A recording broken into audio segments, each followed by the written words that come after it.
This happened when I was 7 years old with my twin sister and mother. We had just entered our local grocery store, Surefine, when a man no more than 10 feet in front of us glanced over and immediately whipped his head back towards us. Now, as a quick side note, my twin and I at that age were always dressed in matching dresses, and we had long blonde hair that had always got us looks of awe and affection. But this was different. He was a bulky middle-aged man of mid-eastern descent, and had stopped what he was doing to fully look at us up and down. A really husky smile crossed his scruffy face. My mother paid no mind to this, as she was no stranger to creepy men herself.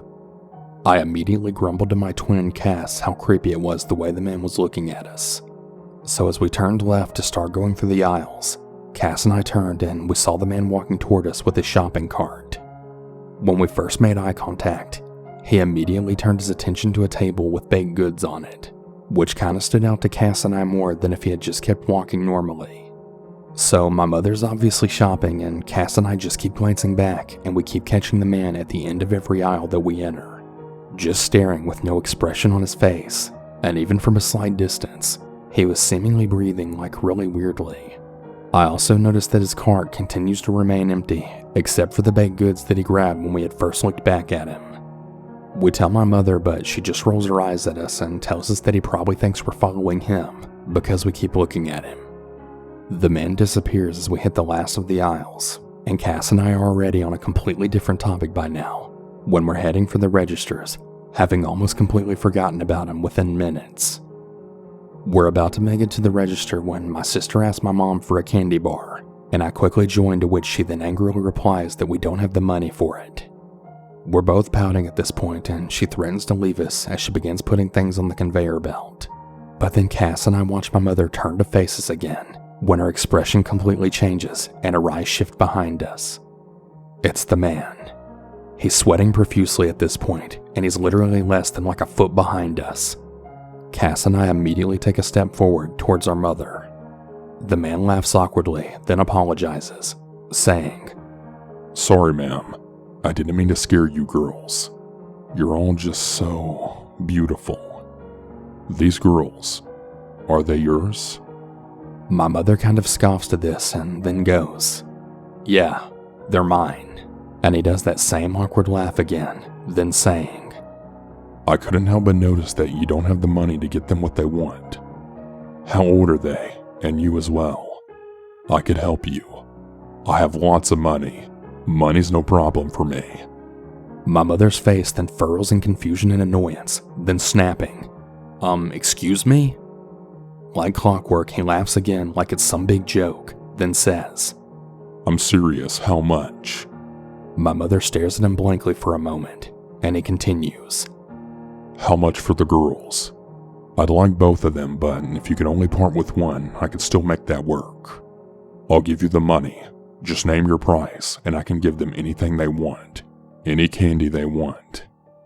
He grins yet again and wipes his brow, looking down at us. My mother doesn't respond to him, just looks at us and growls, "Here, now." So we do as we were told, which was fine by us because we didn't want to be anywhere near this creepy man. The cashier was a teenage girl no older than 17, and she was just completely wide-eyed watching this conversation occur as she silently continues to scan our groceries. Once we were next to my mother, she then growls at the man, "If you so much as lay one fucking finger on my kids, I'll break it off and shove it down your throat," which were some pretty big words coming from my 4'11" mother. But the man's face darkens, and without even purchasing anything, he walks around the cash register and exits, but he doesn't get far. The entire front of the store is glass, so moments later we watch as he presses his face against the glass trying to see in, leaving a sweaty face print behind.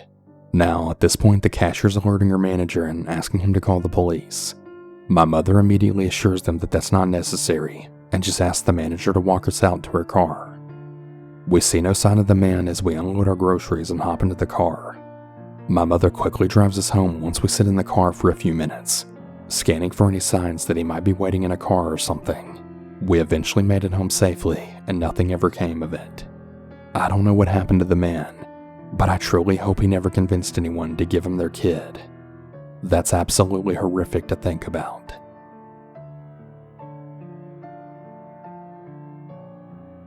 This all happened 15 years ago. I was about 19 years old when I was offered a job by my cousin to work for our uncle's glass business. They install giant glass windows into tall buildings and skyscrapers. Not that it's too relevant to the story, but I thought it was worth mentioning. The catch to the job was that I had to temporarily move to Destin, Florida from Tampa.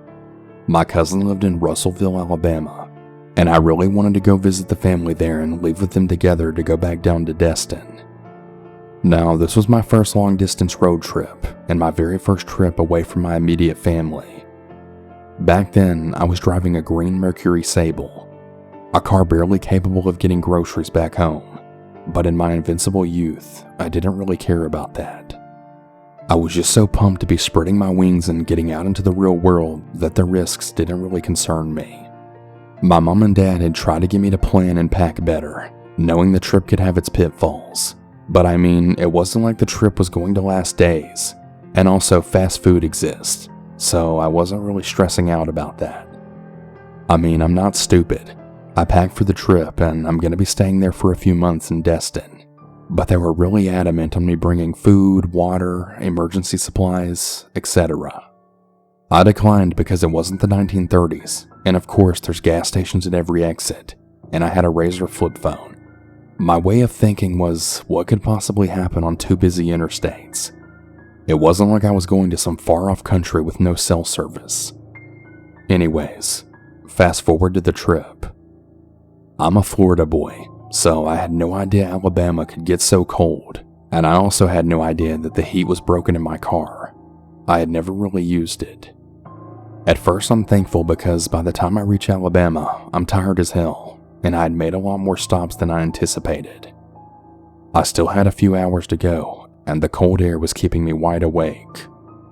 Finally, I pull off the interstate and I start heading through these smaller numbered roads.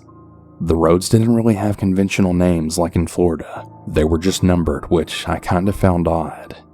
After driving on those a bit, I started being sent down gravel roads. This was the days of MapQuest, so I didn't have a GPS guiding me through the just paved roads or rerouting me around roadblocks.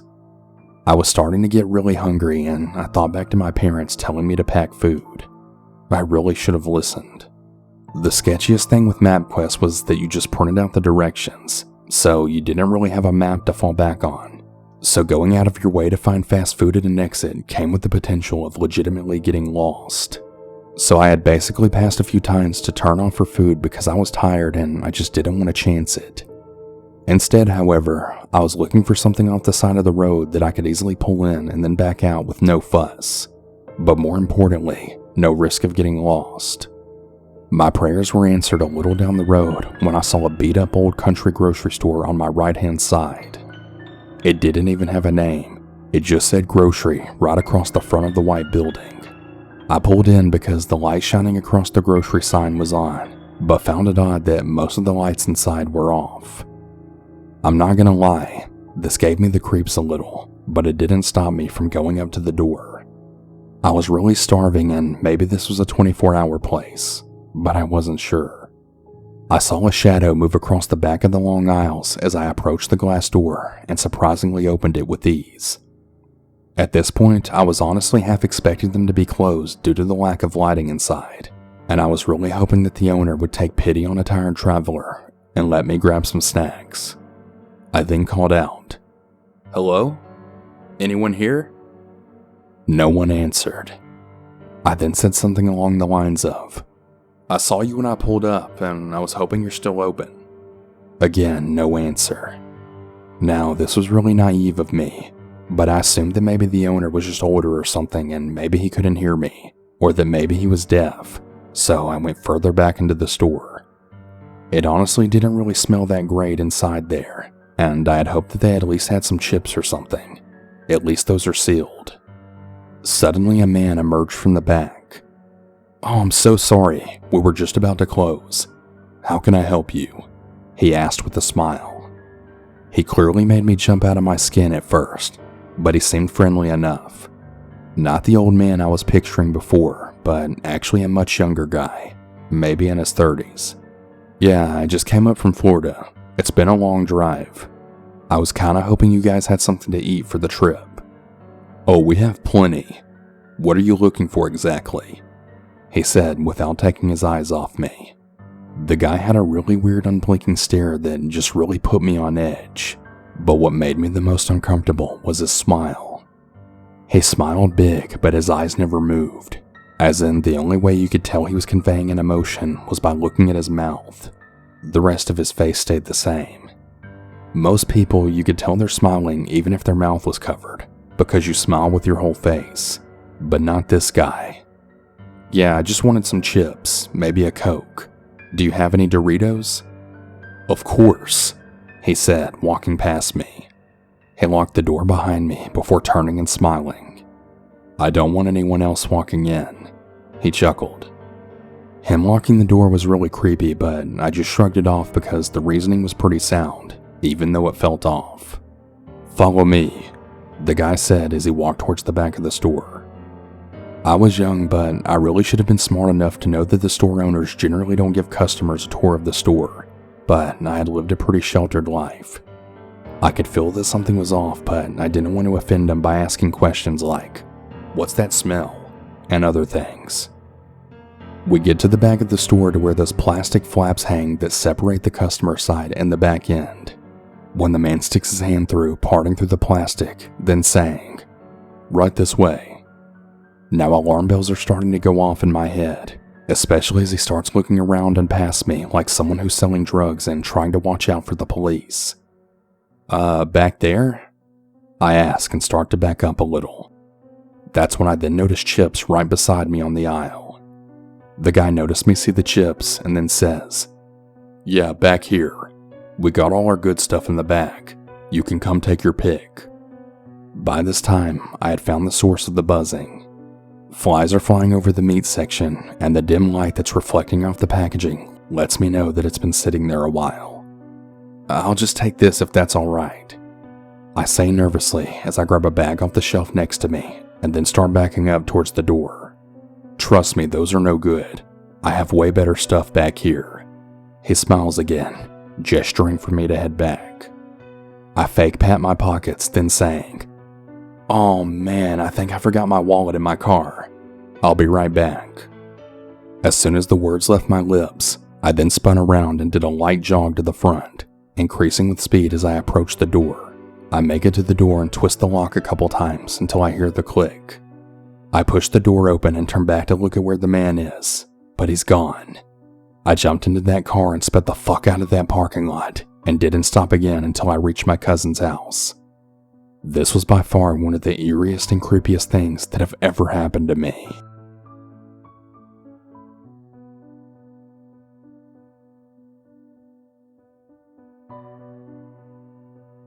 Hey everyone.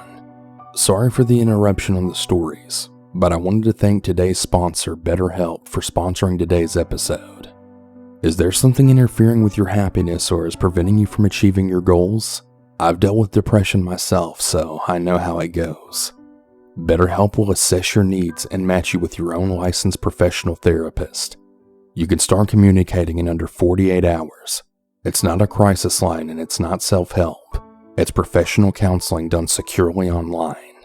There's a broad range of expertise available which may not be locally available in many areas. The service is available for clients worldwide. You can log into your account anytime and send a message to your counselor.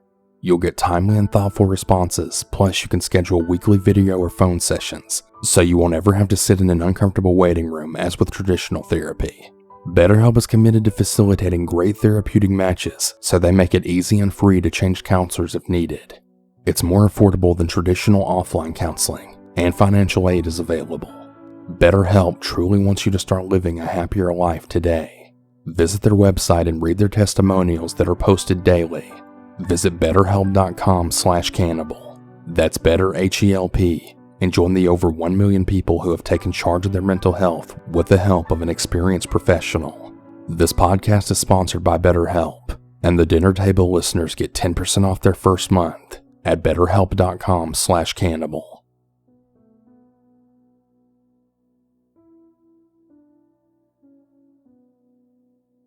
This happened about 4 years ago. I was 20 years old at the time. The first time I met the guy who would become my grocery store stalker, he was standing outside the store collecting money for the Salvation Army's Christmas time donations.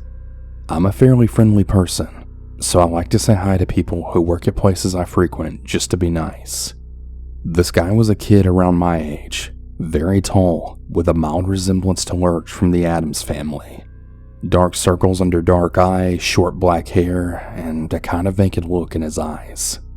I chatted with him for maybe about 2 minutes, kind of just idle chit-chat about the weather and whatnot.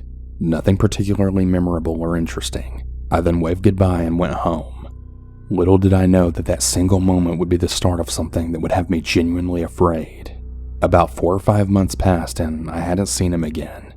Then one day as I was grocery shopping with a friend, when, as we were chatting, she suddenly got really quiet and kind of recoiled backwards, then looking behind me. I turned around to see this guy who had to be at least 6'4" towering over me, not 8 inches from my body. He said hi and he told me that he remembered from that December that I had talked to him, and then asked for my number.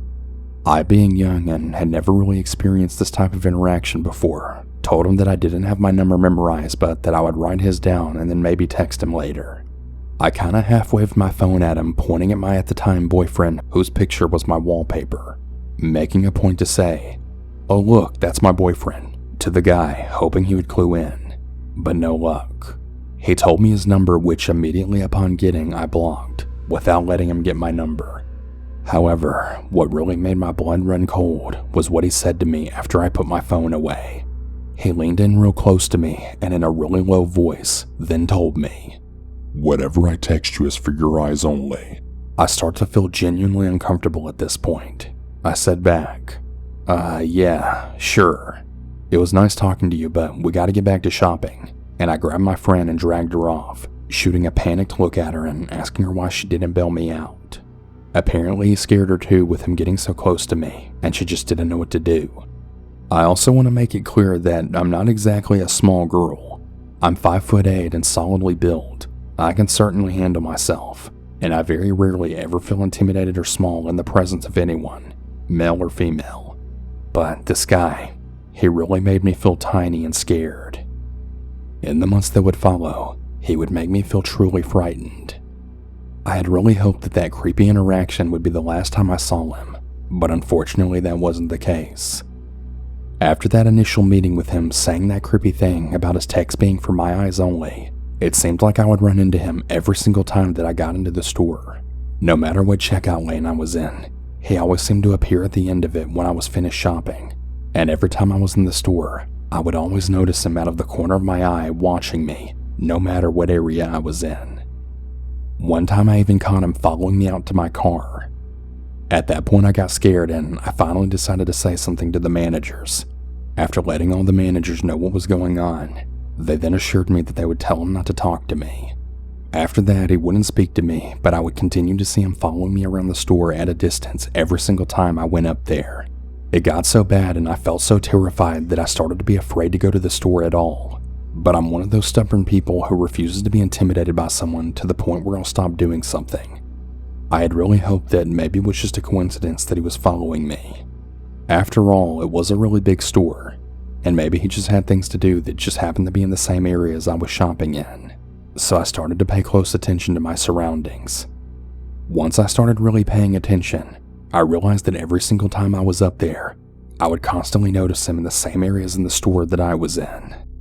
During my last encounter with him, I had went to the store to just grab 2 or 3 items that I needed for dinner that night, and I first saw him standing at the store when I got there, and with his back facing me, I quickly ran inside, hoping he didn't see me. Unfortunately, a few minutes later, I had saw him at the very back of the store, and items in hand, I immediately made a beeline towards the front. As soon as I got near the checkout, I ducked behind one of the shelf displays and watched carefully at the front of the store to see if the creepy guy would appear. I watched as he looked up and down at the checkout, and when he didn't see me there, I saw him step outside. At this point, I quickly ran to the nearest open cashier, rang up all my items, and then stuck my head out the door to look for him. I didn't see him there immediately, so I started trying to make my way back to where I was parked. I had parked a little ways away near the side of the store where a bunch of other small stores and restaurants were lined up at, and I was walking towards my car. I realized then that I saw him standing by the entrance that I had first entered the store through, and then dug behind a pillar immediately, hoping he didn't see me. I watched carefully from behind the pillar, and as he scanned the parking lot, he obviously couldn't find me. After a minute or two, he started to walk out towards the direction of the parking lot in front of the store, and so I took that opportunity to make a run for it to my car as soon as that he was far enough away that I felt safe. As soon as I got into my car, I then locked the doors, and to my horror when I looked up, he was standing there about 15 feet from my car with a shopping cart in front of him. I knew that he followed me, and he knew that I knew. I fully believed that he had chased after me, and when I made it to my car, he grabbed the nearest cart to make it look like he was collecting them from the parking lot. I remember just feeling absolutely terrified at that moment. I went home and I immediately told my grandfather what had just happened. I began crying and shaking, and my grandfather told me to get in the car.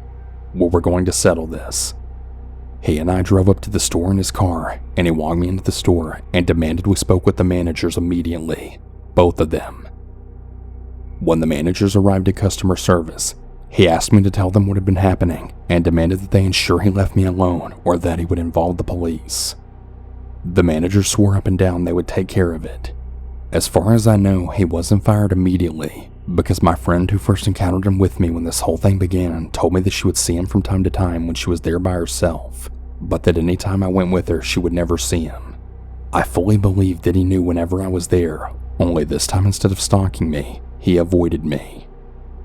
Eventually, everyone who knew the situation stopped seeing him there, so I think he may have gotten fired or moved on from that store. Either way, I haven't had any issues since, but I've never in my life felt so afraid of another human being as I did that day, seeing him make eye contact with me in the parking lot as I locked my car doors. It still really creeps me out to think that he was watching me so closely every time I entered the store that he could so easily avoid or follow me whenever he wanted. So yeah, I was stalked every time I went grocery shopping for 4 months straight, and I never want to experience that ever again.